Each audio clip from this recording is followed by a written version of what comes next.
My name is Carlotta Fernandez, And I am Brianna Martinez. and we are from Rowlett High School, Area 11 in Rowlett, Texas. And this is our activity, Solar System Search. It is for 3rd grade elementary science, and our activity can be either small group or individual. The materials needed for this activity are very, very minimal. All you need is a bulletin board or something similar, some reusable adhesives such as Velcro, which is what we used. You could also do magnets, anything like that.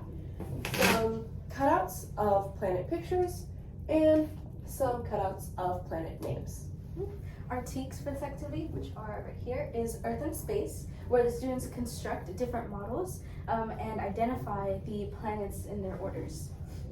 The students should be able to work collaboratively if they're in a small group, or hold on their own if they're individual, and they should be able to use their previous knowledge in a new and creative way.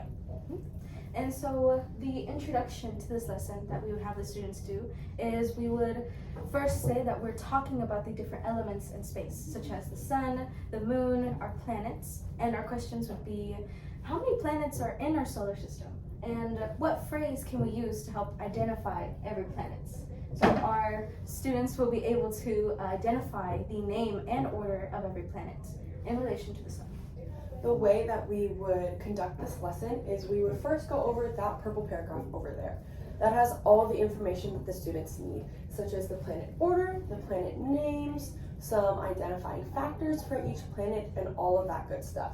We would then either divide them up into small groups, or we would have them do it individually, and they would be asked to take each planet picture and each planet name and place it where it belongs on the board. And so our closure to this activity would be asking the students what phrase helped them put them in order. And the phrase that we're using is, my very excellent mother just served us nachos. And if you haven't heard that before, the my is for Mercury, very is for Venus, and so forth.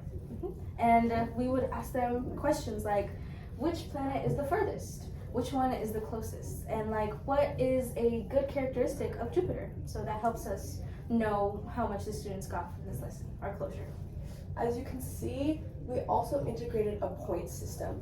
So the points pretty much are, if you have the correct planet picture where it belongs, that is 1 point.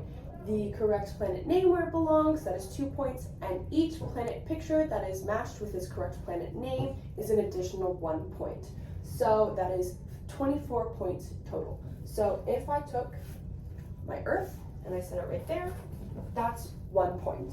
If I took my Earth label and I set it right there, that is 2 points. And as you can see, the Earth name is right next to the Earth picture, which gives me an additional 1 point, so I just earned 3 points. Absolutely, and this helps with competition. If they're in a small group, they want to get the most points possible. Exactly. And as you can see, the board is very, very interactive, and that really helps children visualize. So assuming this is all done and we took everything out of our handy dandy planet pocket, it would help the students visualize where the planets are in the solar system, and it's so much more hands-on and tactile, which really integrates it into their brain. And like Carlotta pointed out, we have our lesson over here. So this is information that we've already given students during the lesson in an example, and this helps them even more because it's a paragraph for them to read and go over that helps them identify every planet and characteristic. And not only does that help with the science aspect of this, but also maybe a little bit of reading comprehension, and theoretically this would be more at the beginning of the unit. If we needed it to be more challenging, we might take away that little paragraph. We might add little places for them to write how far away each planet is, or how big each planet is, things like that. So obviously this can be modified to meet your needs and your students' needs. But in the end, it's just for students to identify the planets and help us see what they know about our solar system. Exactly. And also right here we have a handy dandy little paper patch that has our lesson plan that pretty much just went over everything that we talked about. So thank you so much for listening to Solar System Search, and we hope you enjoyed our activity. Thank you.